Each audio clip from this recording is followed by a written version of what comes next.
souviens du gars qu'on a attrapé avec la tête de sa copine qu'il a dans le sac là. Écoutez ce que le gars dit. Do you have any regrets? I don't have any regrets. Okay, you don't regret killing her? I don't. Why? Because life is reciprocal. It's always cheating. She hide most of the things from me most times. How did you get to know? Because I saw her phone. Donc vous voyez que dans tout ça, le gars ne regrette même pas ce qu'il a fait en fait. Il s'en fout royalement. J'ai regardé le reportage dans lequel on interviewait le gars en question. On demande pourquoi est-ce qu'il a fait ça. Il dit que ça go le compère et tout. Il a vu dans son téléphone qu'elle est parlé avec d'autres gars. Ça l'a énervé. Il a posé la question, elle a nié. Maintenant, quand il lui a montré le téléphone en question, avec les conversations en question, elle s'est excusée, blablabla. Quand elle s'est excusée, il lui a demandé de partir dans la douche. Quand elle est partie dans la douche, elle a commencé à faire des rangements. C'est comme ça qu'il est arrivé dans la douche, boum, boum, boum. Pardon, il a la fille et puis il est parti chercher tranquillement son couteau à la cuisine. Il est venu faire comme si, tu vois, un peu comme tu tailles ta viande et tout, machin, truc, là, net comme ça. C'est comme ça qu'il expliquait. Et quand il parlait, tu voyais qu'il n'avait pas une once de remords. Donc, après, les gens disent que c'est comme s'il a envie de faire comme s'il indemne, comme si la tête, il est un peu pas appelé pour qu'on ait pitié de lui et qu'on le relâche. Sauf que Dieu merci, on est en Afrique. Mais ça, franchement, moi, encore une fois de plus, je me demande où est-ce qu'on va aller, en fait. Et où est-ce qu'on va aller?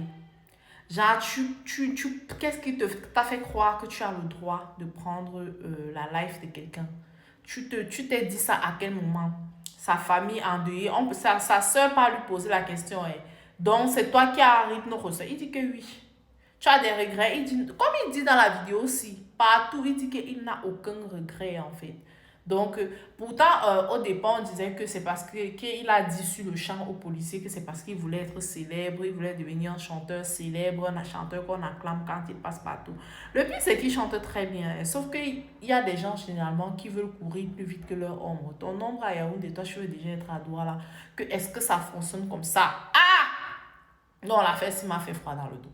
C'est-à-dire que tu vois la sérénité du gars.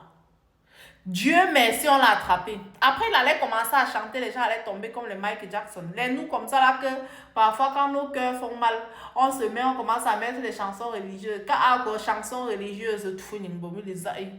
Yeah, morgue, alors, le gars, m'a allé la tête de quelqu'un. Oh. Non. En tout cas, moi, non, j'ai même d'abord trop peur des êtres humains. Même quand tu fais partie de ma famille, j'ai d'abord peur de toi.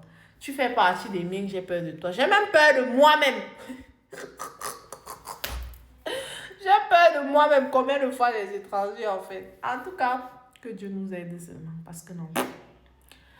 Parfois, tu vas dire que c'était ton petit ami. Oh, si elle était avec un délinquant, on allait dire que ouais, elle n'a pas vu qu'il était délinquant. Si elle était avec quelque chose, on allait dire qu'elle n'a pas vu que... Maintenant, elle allait à l'église chercher sa part. Quelqu'un avait dit que ceux que vous voyez à l'église, là, c'est toujours nous. Elle a raison, maman.